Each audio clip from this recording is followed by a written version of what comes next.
Welcome to the 2 a.m. Theory Podcast. This is where late night thoughts turn into late night conversation.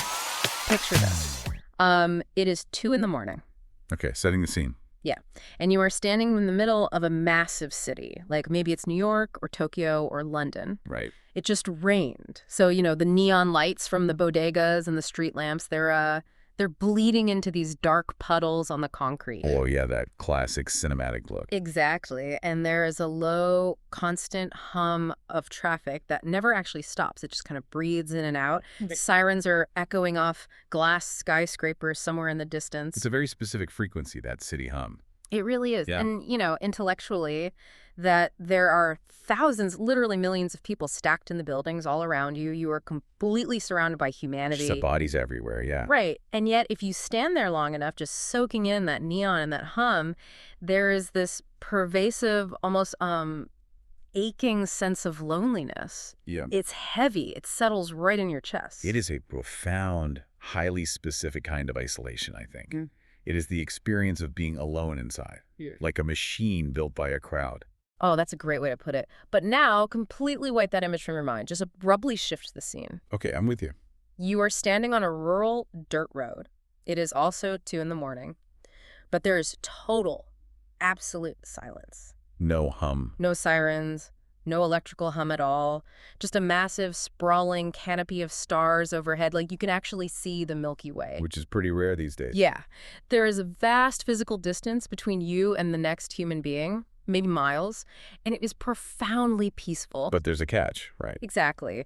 Lurking just underneath that piece, shadowed right at the edge of the tree line, is an undeniable sense of isolation. That's a completely different kind of heavy, but, it's still heavy. It's the weight of the space. Yeah. So the question we are asking you tonight is this. Does where we live actually shape who we become? That might just be the ultimate question of human ecology. I think so, too. And for this deep dive, which we are calling Urban Minds, Rural Souls, what your environment does to you, we have a really fascinating stack of material to guide us. We really do. Some wild stuff tonight. Yeah, we are examining sweeping demographic data, real-time psychological tracking apps, brain imaging straight out of Stanford, and some truly chilling historical behavioral experiments. The mouse utopia. We'll get there. Oh, we will definitely get there. Yeah. But the mission here isn't just to list statistics. We're going to isolate the exact mechanisms, the biological how and the psychological why of our environment's impact on our mental health. Right. We're looking at our stress baselines and our fundamental sense of community. Because we have to look at this through the lens of where we are right now biologically as a species, like our evolutionary baseline. Context is everything here.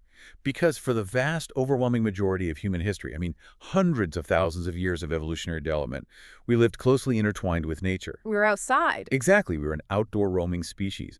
Our brains evolved to process the rustle of leaves, the flow of water, the movement of small tribes. Not sirens and neon. Right. But the research from Stanford highlights a staggering demographic shift that has happened in, the blink of an evolutionary eye. Yeah. We recently passed the 50% mark. Which is wild to think about. More than half of humanity now lives in urban areas. And the projections are that by the year 2050, we're going to hit 70%. 70%. Yeah, 70% of humanity living in dense, urban, essentially indoor environments. We are rapidly becoming a densely packed indoor species. And tonight we are going to unpack why you might feel totally exhausted just walking through a crowded terminal. Yes. And why a walk in the woods literally physically changes the architecture of your brain chemistry. And yeah, we are going to look at a legendary, frankly terrifying mouse experiment that serves as this dark mirror to our modern society. It's going to be quite a ride. So let's start with the urban mind. The paradox of the city. We build these massive urban centers because they are, engines of opportunity. They are the physical manifestation of human ambition. They absolutely are. They are the ultimate hubs of career growth, diversity, entertainment, and access to highly specialized services. You can get anything you want at 3 a.m. Exactly.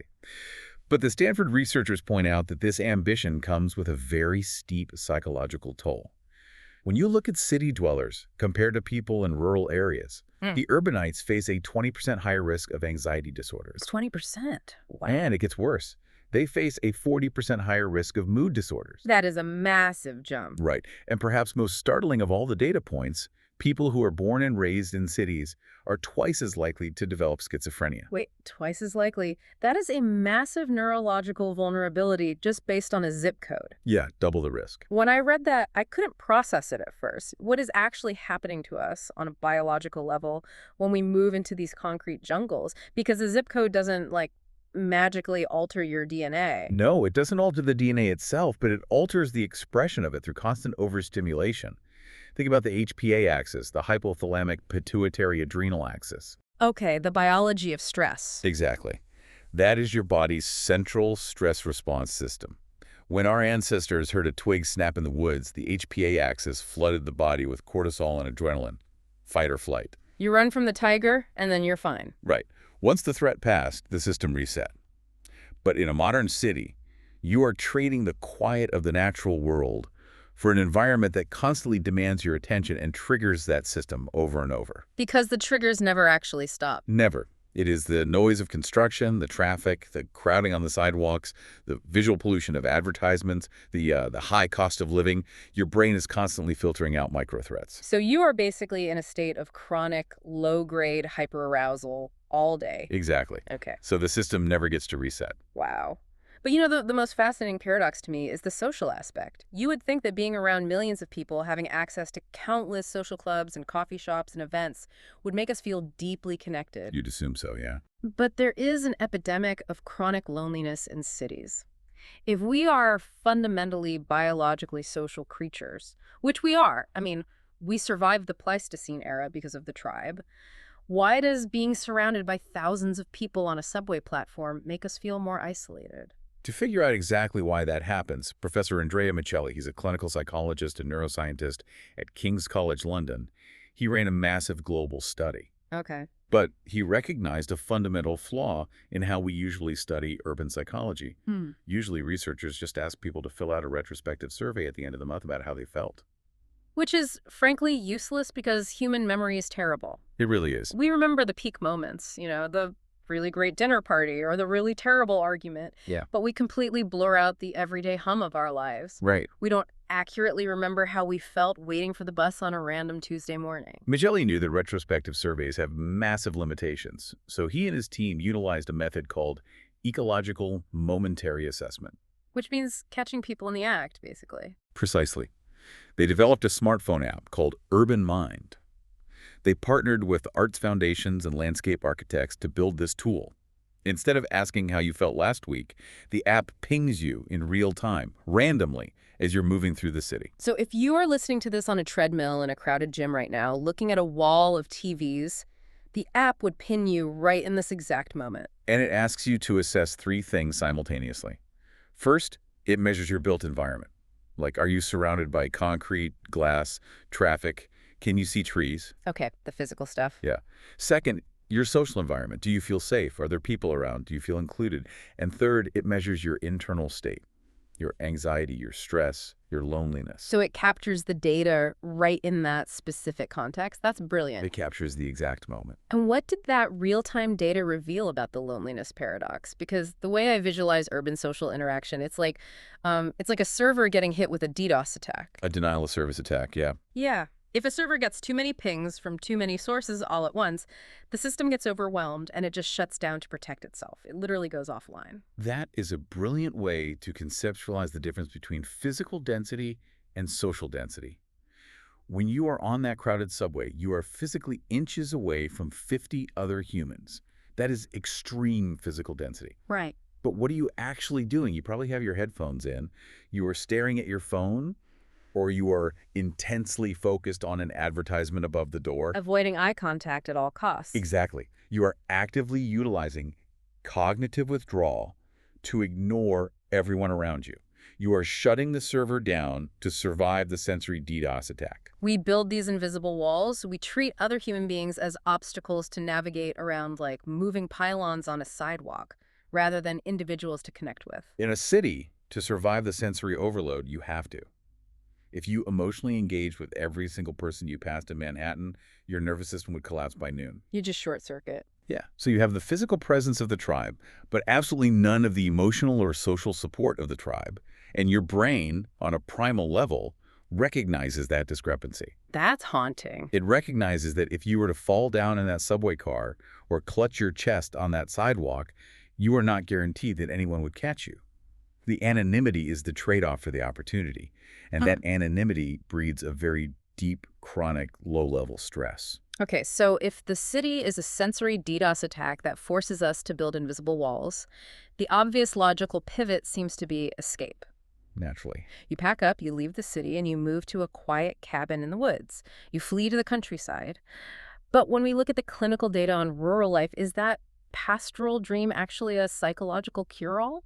The pastoral myth, this romantic idea that moving to the country instantly cures your mental health, it actually deconstructs very quickly Yeah. when you look at the raw statistics. Yeah. Let's examine the 1999 National Health Interview Survey, which was thoroughly analyzed by Janice C. Probst and her team. This wasn't a small poll. This was a massive, nationally representative sample. How massive? We are talking about face-to-face interviews with 30,801 adults across various geographic settings, and they administered something called the Composite International Diagnostic Interview Short Form. Let's pause there because terms like that get thrown around in research all the time. What does that interview actually entail? How does it differ from a doctor just sitting across from you and asking, are you feeling sad lately? The CDISF is a highly validated, structured interview tool developed by the World Health Organization. It doesn't rely on the patient's subjective self-diagnosis. Yeah. It asks highly specific behavioral questions over a 2-week time frame. Have you lost interest in your hobbies? Have you experienced a significant change in appetite? So it's looking for the physical symptoms. Are you sleeping more than usual or unable to sleep? Do you feel a loss of energy?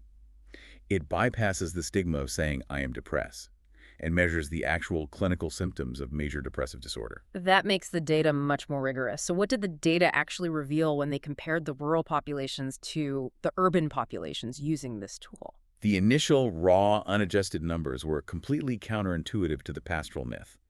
The prevalence of depression was actually significantly higher among rural populations compared to urban populations. Wait, higher? Yes, it was 6.1% in rural areas versus 5.2% in urban areas.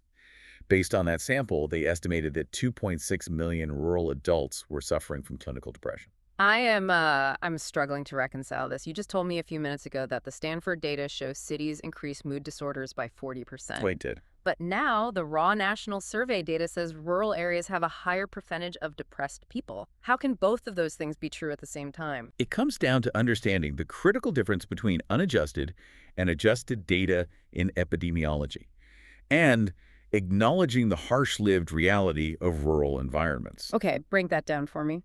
When Probst and her team looked at the raw numbers, yes, rural depression was higher. But they had to dig into the demographics to ask why. Rural populations, generally speaking, experience significantly more adverse living circumstances. Like what? We are talking about higher rates of systemic poverty, a massive lack of access to health care, fewer job opportunities, and profound physical isolation. Oh, I see. So they aren't stressed by a crowded subway.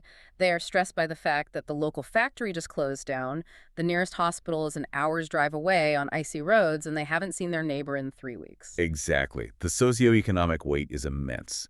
So the researchers did something vital to isolate the variable of geography. They adjusted the data. They controlled for population characteristics. For example, they controlled for poor, self-reported physical health, hypertension, and limitations in daily activities, Yeah. meaning physical disabilities or chronic pain that prevents you from working. Wait, how do you adjust for that? If you have a massive data set of 30,000 people, how do you mathematically filter out the fact that a rural participant might also be dealing with a broken back? Well, it's a statistical model. Does that mean they just threw those people out of the study? No, they didn't throw them out. They used a model, specifically multivariate logistic regression, which essentially groups populations with identical risk factors together to compare apples to apples. Oh, okay. Imagine laying two transparent maps over each other. On one map, you have an urban 45-year-old male with chronic back pain, an income below the poverty line, and high blood pressure. Got it. On the other map, you find a rural 45-year-old male with the exact same physical and economic conditions. By comparing those identical profiles, you isolate the environment itself as the only changing variable. Oh, I see. You strip away the noise of poverty and illness to see what the dirt road versus the concrete sidewalk is actually doing to the mind. That's really clever. And when they adjusted for all those socioeconomic and physical health factors, the risk of depression between rural and urban areas essentially equalized. Really? Equalize. Yeah, there was no statistically significant difference in the rates of depression.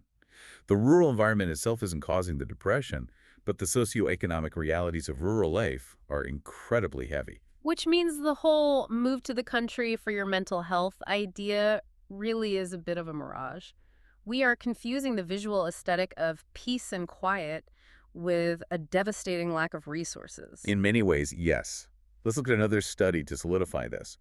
Researchers looked at a massive cohort of patients presenting to an outpatient psychiatric treatment center. Okay, so people actually seeking help. Right. They wanted to see what depression actually looks like when it walks through the clinic door. They compared patients coming from rural municipalities with those from urban municipalities. Looking for differences in how it manifests. Exactly. They looked at the rates of various psychiatric disorders, the clinical severity of the symptoms, the level of functional impairment, and suicidality. And what did they find? If you finally make it to the doctor's office, does city trauma look different than country trauma? There were virtually no differences. Wow. The symptom presentation is identical. The severity of the impairment is identical. The only statistically significant difference they found in the entire study was that patients living in rural municipalities had a higher exposure to serious accidents. Probably due to like agricultural work or operating heavy machinery. That or driving long distances on unlit roads. But in terms of the trauma of the mind, it was equal. The researchers concluded that the real issue isn't the geography, it's the access to care. So if a rural zip code doesn't magically fix our brains, and if moving away from the population density doesn't cure the depression, there must be a missing variable. There is. Because we all universally feel better after a hike. Like we feel it in our bones, our shoulders drop, our breathing slows down. So it can't just be about moving away from people. What is the actual active ingredient we are missing? You've isolated the core truth. It is not about the absence of people. It is about the presence of nature. The active ingredient is the green stuff. Okay. And this brings us to some truly groundbreaking work from Stanford University, specifically a study led by Gregory Bratman and Gretchen Daly. They wanted quantifiable, physical evidence of what nature does to the human brain beyond just asking people if they enjoyed a walk. Oh, this is the 90-minute antidote study. I am fascinated by the methodology here because it feels so elegantly simple, yet the results are profound. Walk us through exactly how they set this up. So they took two groups of participants and had them go for a 90-minute walk. One group walked along a traffic-heavy, 4-lane roadway El Camino Real in Palo Alto. So a highly urbanized, stressful, noisy environment, cars whipping by. Yes. The other group walked in a natural area, specifically a grassland, scattered with oak trees and shrubs near the Stanford campus.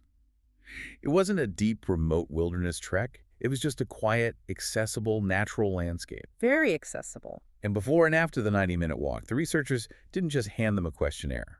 They measured their heart rates, their respiration rates, and crucially, they put them inside a functional MRI machine to scan their brain activity. And the physical exertion was identical, right? They were both just taking a 90-minute stroll on flat ground. Their heart rates and respiration didn't show a massive divergence. Right. Physically, it was the same workout. But the fMRI scans told a completely different story. A profoundly different story. The participants who walked in the natural setting showed a marked, visible decrease in neural activity in a very specific region of the brain called the subgenual prefrontal cortex. The subgenual prefrontal cortex. Okay, for those of us who don't spend our weekends reading neuroscience textbooks, what does that part of the brain actually govern? Why does it matter that it quieted down? That is the region of the brain that is highly active during a psychological process called rumination. Rumination? Yeah, rumination is that repetitive, brooding, negative thought loop that you just can't seem to break out of.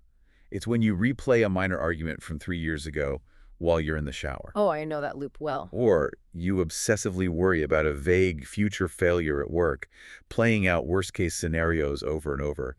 You are essentially beating yourself up internally. And in clinical psychology, chronic rumination is a massive red flag. It's dangerous. It is highly associated with the onset of severe depression and anxiety. It's like having a computer with way too many browser tabs open, and one of those tabs is just playing a really stressful, chaotic video on a loop, but the audio is bleeding over everything. Yes. And you can't figure out which tab it is to close it. It's draining your battery. It's eating up all your mental RAM. That analogy is incredibly accurate to the neurobiology. Yeah. The urban walkers on El Camino Real, their subgenual prefrontal cortex remained highly active. They were still ruminating, still running those stressful background tabs while walking next to the traffic. But the nature walkers. The fMRI scans showed that the blood flow to that region decreased. The activity quieted down. Nature literally hit the refresh button and cleared that mental RAM. It silenced the internal critic. 90 minutes of walking past oak trees visibly altered the physical architecture of their brain activity. That is incredible. It really is. But it also presents a massive logistical problem. If by 2050, 70% of us are living in urban environments, we can't all just commute to an oak grassland for 90 minutes every single day. No, we definitely can't. The infrastructure can't support it, and we don't have the time. Well, So do we need vast tracts of untouched wilderness to get this effect? this is where Professor Andrea Michelli's urban mind data comes back in, and it offers a tremendous amount of hope for urban design. Michelli's research proved that you do not need to escape to a national park to get these biological benefits. You can effectively microdose nature. Microdose nature. I like that phrase. His data show that people who simply live near urban green spaces, like a city park, a canal, a tree-lined riverwalk, have a 20% lower risk of depression. But even more granularly, when people are in an environment that just includes natural features, seeing trees out an office window, being near plants, hearing birds, their feeling of loneliness drops by 28%. A 28% drop in loneliness just by having a tree nearby. That seems to directly contradict our DDoS analogy from earlier. Also, Well, we established that the city makes you lonely because the overwhelming social density forces you to build invisible walls, but you throw a tree into that same crowded environment and suddenly the loneliness drops. What is the mechanism there? How does a tree make you feel more connected to humanity? it changes your cognitive state by shifting how your attention is deployed. Environmental psychologists distinguish between two types of attention: hard fascination and soft fascination. Okay, what's the difference? Traffic, sirens, flashing billboards, navigating through a crowd, they demand hard fascination. They force your brain to be on high alert, constantly assessing threats and processing rapid information. This causes intense mental fatigue. Right. But a tree swaying in the wind, the pattern of leaves, the sound of birdsong, these capture your attention gently. They engage soft fascination. It doesn't demand anything from you, it just exists. Exactly. And because it doesn't demand rapid processing, it allows your directed attention, your mental RAM, to rest and replenish. When your mental fatigue drops, your invisible walls come down slightly. Oh, wow. You are less defensive, you are more open to the environment, and consequently, less isolated. Oh. Michelli found that small, incidental encounters with nature, like just hearing birdsong on your way to the subway, can boost your mental well-being for up to 8 hours. 8 hours of psychological buffering from hearing a bird. That is a massive return on investment for the brain. It is. But Michelli's research added one crucial caveat that urban planners really need to hear. The type of nature matters immensely. What do you mean? He found that biodiversity is the key. A diverse natural environment, one with different species of trees, varying heights of shrubs, wildflowers, insects, and birds, is significantly better for your mental health than a monoculture, like a perfectly manicured, plain green grass lawn. Really? A sterile lawn doesn't trigger the benefits. No, it doesn't. Why not? Why doesn't a golf course work as well as a messy park? Because our brains evolved in ecological complexity.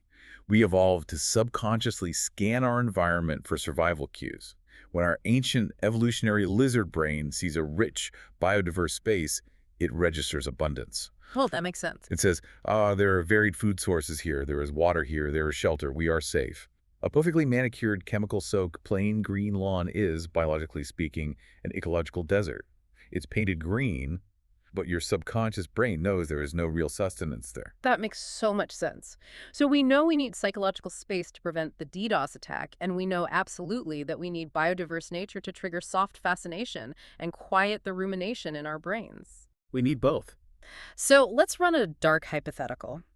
What happens when you create an environment that completely removes nature, supplies endless food and water so there's absolutely no struggle for survival, but forces a population into extreme, inescapable physical and social density? What happens is Universe 25.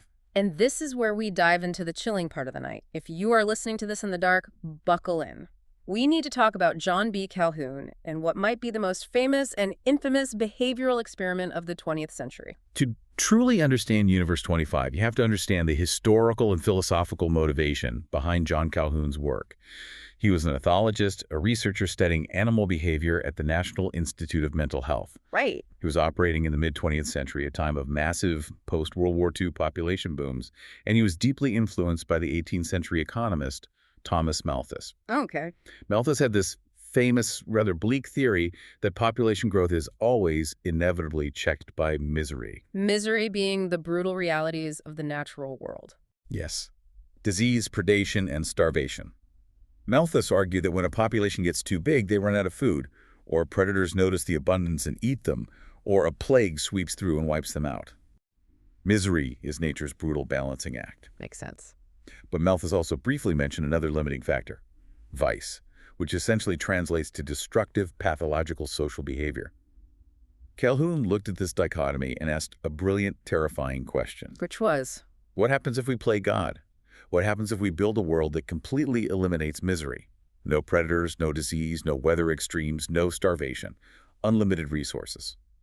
If misery is gone, will vice, the breakdown of social behavior, be enough to stop a population from growing? So he built a literal utopia to see if it would naturally curdle into a dystopia. Precisely. He'd been running primitive versions of this experiment for years with rats, starting out in a barn in Maryland in the 1940s. But in 1968, he built his masterpiece, officially called the mortality-inhibiting environment for mice. Universe 25. He called it Universe 25.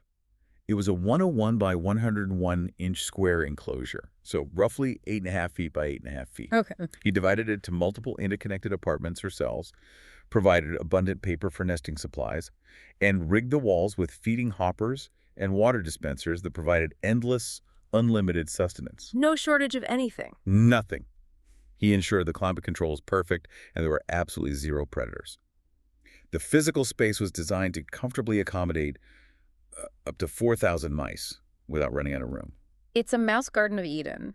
And he seeds this massive enclosure with just 4 healthy, disease-free mouse couples. 8 mice total. 8 mice in a world built for 4,000. And at first, the society behaved exactly like a utopia should. The mice explored, they courted, they bred rapidly. Living the dream. Yeah, the population exploded, doubling every 55 days. They had everything they needed. But then, as the population approached about 600 mice, the growth abruptly slowed down. Even with all that space left. Even though the habitat could hold thousands more, and there was endless food pouring from the walls, something in the social fabric broke. The society began to collapse long before they ran out of physical space. The population peaked at 2,200 mice and never, ever grew past that. And this wasn't a peaceful plateau where they just decided they had enough kids. This was a horrific, violent, psychological collapse. Walk us through the breakdown, because the specific behaviors he observed are haunting when you think about them in the context of urban density. The first major phenomenon Calhoun observed was the emergence of what he coined the behavioral sink. This is a crucial concept in urban psychology. In his earlier rat studies, and again, dramatically in Universe 25, he noticed that the animals began to exhibit voluntary pathological crowding. Voluntary crowding, meaning they chose to be packed together even when they had space. Yes. Even though there were empty, comfortable apartments and full food hoppers in other quadrants of the enclosure, the mice refused to eat alone. They associated the act of feeding with extreme proximity to others. So you would have massive, suffocating crowds of mice fighting and biting each other to eat from a single hopper in the center of the room, while another hopper, just a few feet away, sat completely empty. They became psychologically addicted to the crowd. They were overstimulated, their nervous systems were totally fried, and yet they couldn't function without the stimulation, even when the crowding was literally suffocating them. That sounds uncomfortably familiar when you think about humans flocking to the most crowded, expensive cities on Earth. The social structure of the colony completely disintegrated under the weight of this behavioral sink. Mm. In normal mouse society, dominant males protect a specific territory and a harem of females. Right. But in Universe 25, there were simply too many interactions to manage. The dominant males became exhausted. They were fighting hundreds of times a day. They couldn't defend their space, so their psychology snapped, and they just gave up. They abandoned their territorial roles. Which means the nests were left unprotected. So what happens to the females? Without the dominant males acting as a buffer, the females were constantly exposed to invasion. They became incredibly aggressive, having to fight off wandering males constantly, and that hyperaggression destroyed their maternal instincts. Oh, no. The stress of constant, unwanted social interaction led to a total disruption of parenting. Mothers would abandon their young in the middle of the floor, forget them while moving to a new nest, or even actively attack and devour their own pups. That is brutal. In some of Calhoun's earlier rat experiments where the behavioral sync developed, infant mortality reached a staggering 96%. 96% of the young died, surrounded by unlimited food. Because the society had become so toxic, the air so thick with stress that new life simply couldn't be sustained, the utopia was essentially eating itself. Yeah. The most haunting part of Universe 25, the part that always sticks with me late at night, is the dropouts. The Right. ones who looked at the violence and just opted out of society entirely. Yes, the subpopulation Calhoun called the beautiful ones. So the whole society just descends into a chaotic bloodbath. Is there anyone who survives that kind of chaos intact? Who are the beautiful ones? As the violence, the biting, and the chaos peaked in the center of the enclosure, a new generation of mice grew up. But they grew up having never experienced normal mouse society. Right. They didn't know what healthy courtship looked like. They didn't know how to mate. They didn't know how to defend territory. They didn't know how to raise young. They lacked all the complex social skills required for biological continuity. So what do they do? So, a large group of males completely withdrew from the societal chaos. They moved to the upper isolated tiers of the enclosure, away from the feeding frenzies. And what did they do up there? They refused to engage in any social behaviors. They didn't court females. They didn't mate. They never fought, so they had absolutely no scars or torn ears. Aww. Their coats were perfectly smooth, thick, and unblemished, which is why Calhoun called them the beautiful ones. They ate, they drank, they slept, and they obsessively groomed themselves. That was their entire existence. They were physically flawless, but completely hollow. They were trapped in a perpetual infantile state. They had all their physical needs met, but they were socially and psychologically dead. Calhoun actually described this phenomenon as the first death, a spiritual or psychological death that preceded the actual physical death of the colony. Wow. Because eventually the older, aggressive mice died of old age, the infant mortality was near total due to the maternal breakdown, and the beautiful ones absolutely refused to breed to replace the population. By day 600, the population was plummeting. The colony simply aged out, sitting in a pristine environment with endless food, and went extinct. Extinct in a utopia. It is so incredibly bleak. So to bring it back to our core question, what does this collapse actually mean? Were they running out of physical space to survive, or were they running out of psychological space to be normal? Was this a failure of their biology or a failure of their society? It was undeniably a failure of psychological space. They had enough square footage, technically, they had the calories, but they lost the ability to control their social interactions. They lost autonomy. Yeah. They were forced into unwanted contact thousands of times a day. And the stress of that, the constant DDoS attack on their nervous systems, completely shattered their behavioral operating system. And you can see exactly why this experiment exploded into the cultural zeitgeist. Yeah. I mean, we're talking about the late 1960s and early 1970s. Human population is surging globally. It's a very anxious time. People are looking at overcrowded cities, they're seeing rising crime rates, smog, urban decay, and then they read a widely publicized article about Calhoun's mouse utopia turning into a slaughterhouse, and they panic. The cultural impact was massive and often wildly misinterpreted. Universe 25 became the ultimate cautionary tale for urban pessimism. It directly inspired dystopian science fiction films like Soylent Green, books, and comic books like The Rats of NIMH. Oh, right? People took Calhoun's highly anthropomorphic terms. I mean, he literally used phrases like juvenile delinquents and social dropouts in his academic papers and mapped them directly onto human cities. And that mapping was weaponized, as historical fact shows us. Yes, very alarmingly. Calhoun's studies were cited by political figures and social commentators to justify aggressive, often draconian population control efforts and harsh urban policies. It's terrible. The argument was often disproportionately targeted at poor, marginalized, and minority communities living in dense public housing. The rhetoric was essentially, look at the mice. If we let these people crowd together in cities, they will naturally devolve into violence and apathy. Which is a horrific leap of logic. And this is where we have to step in and firmly, aggressively draw a line between a metaphor and a prophecy. Universe 25 is a fascinating allegory. It is not a direct scientific blueprint for humanity. It absolutely isn't. We need to deconstruct the sensationalism here. How did the actual scientific community at the time push back against Calhoun's findings? Because surely other psychologists saw the flaws. The scientific pushback was substantial, necessary, and focused on both methodology and cross-species translation. First, we have to look at the practical methodology of Universe 25. Calhoun described his own work as not normal science, but rather an observation and reconstruction of a process. So it wasn't a strict, clean experiment. Exactly. It was highly subjective observation. Furthermore, his peers pointed out massive, glaring flaws in the physical setup. For instance, he only cleaned the Universe 25 enclosure every 6 to 8 weeks. Wait, I need to visualize this. He had 2,200 mice living in an 8 by 8 foot box, and he only cleaned out the waste every 2 months. Exactly. The buildup of feces, urine, and parasites would have been astronomical and toxic. Disease and parasitism could easily account for a significant portion of the infant mortality and the bizarre stress behaviors he observed, rather than just attributing it all purely to social density. Wow, that's a huge oversight. It's a massive confounding variable that ruins the purity of the utopia concept. Also, from a modern regulatory standpoint, Universe 25 would never be allowed today. Not a chance. Intentionally creating a closed environment that causes that level of extreme animal distress, mass casualty, and suffering violates modern ethical safety standards for animal research. Okay, so the methodology was dirty, literally, and the regulations would shut it down today. But what about the core comparison? If we put humans in a perfectly clean, dense environment, do we act like the mice? No. And that was proven by psychologist Jonathan Friedman in 1975.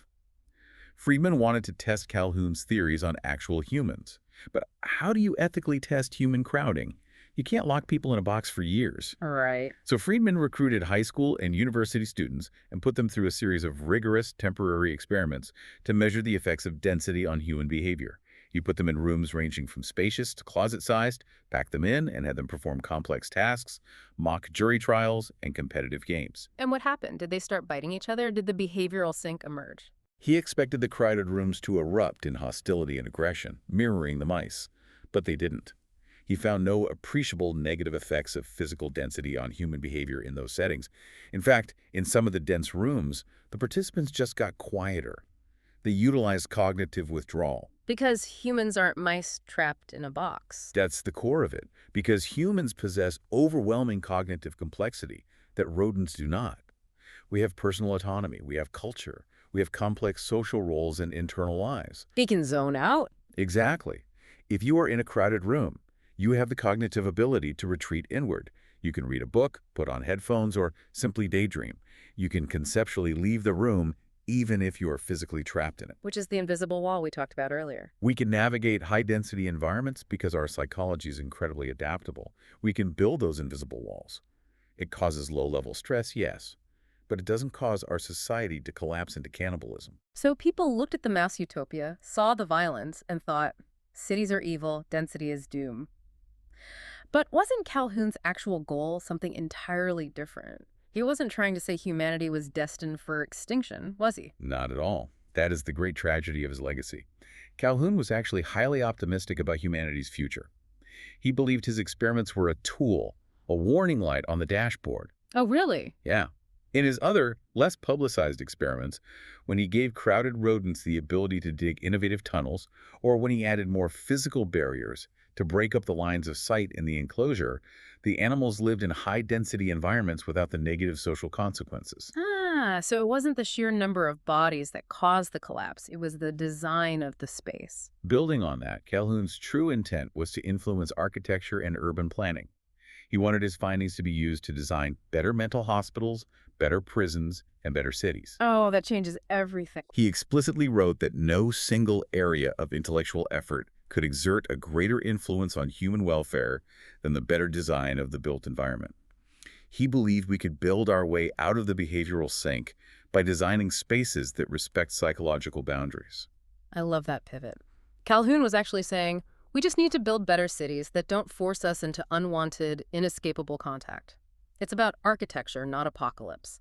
Which brings us to the bigger question, the real application of all these sources for you, listening to this right now. Right. If we are heading toward a world where 70% of us live in urban environments by 2050, how do we build a future that avoids the behavioral sink?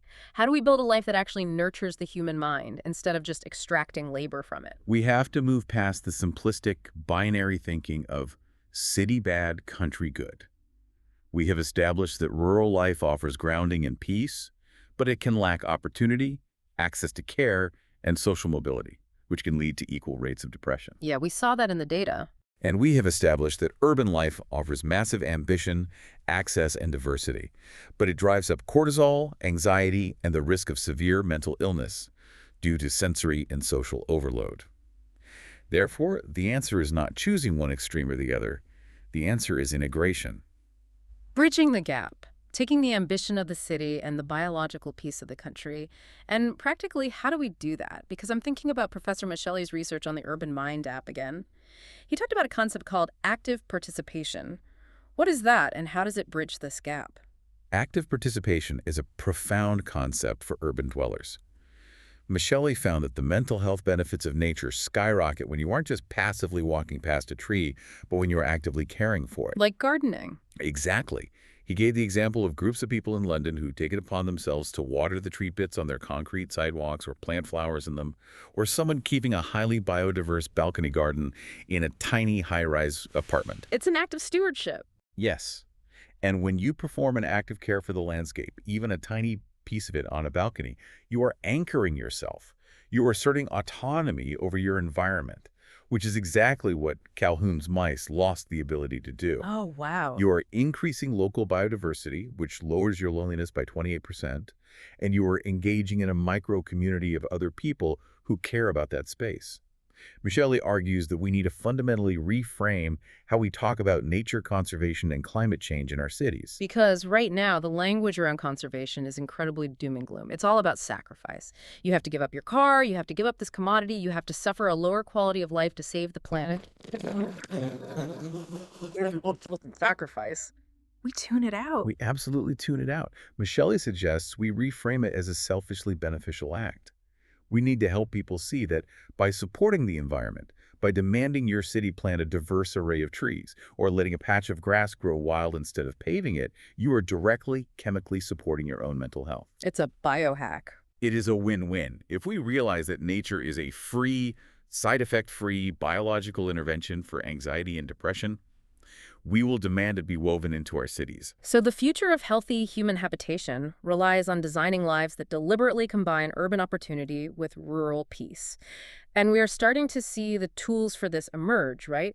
The rise of remote work, digital communities, the ability to decouple your physical location from your economic output.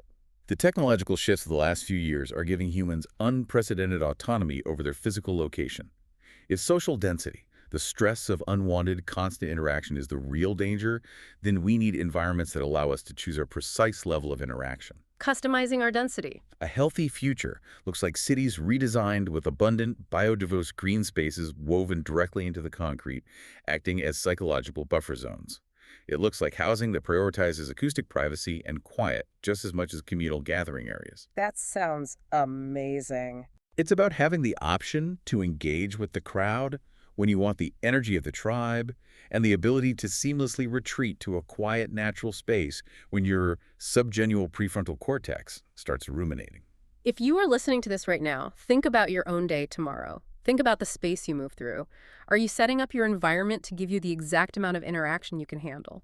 Do you have spaces where you can retreat, drop your invisible walls, and engage soft fascination by looking at a tree? Or are you just drifting into a human behavioral sink by accident?